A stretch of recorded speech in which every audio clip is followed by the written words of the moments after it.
आज माझ्या पोराला सगळी जण फक्त पैलवान म्हणून ओळखतात. हा हे फक्त दादामुळं. दहशत वगैरे काय नाही का? विषयात असते तर बारीक पोरांनी आज दादाला नसतंय. तुम्ही दोघांचे फोटो दाखवा पिंपरी चिंचवड मध्ये बारीक मुलांना, ते तुम्हाला सांगतील कोणता दादा डेंजर दिसतो आणि कोणता दादा चांगला दिसतो हे तुम्हाला सांगतील. दादा जरी दिसायला आवड पैलवान आहे त्याच्यामुळे ह्या दादाला प्रेमळ दादा म्हणून ओळखतात. त्या दादांना काही तुम्हाला माहिती, त्या दादांना केजीएफ मधला गरुड आहे म्हणले रोहित पवार.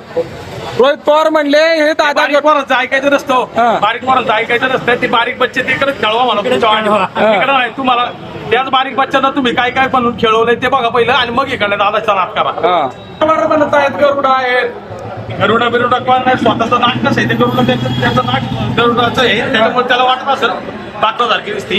आणि तो स्वतः आधी शब्दांनी निवडून आलाय त्यांनी पहिलं बघावं आणि नंतर दादाचा नाद करावा. आणि तो बच्चा बारीक त्या बारीक पोराचं कोणी ऐकायचं नसतं. ते बारीक पोरं अशी बोलत असते याचं त्याचं ऐकून.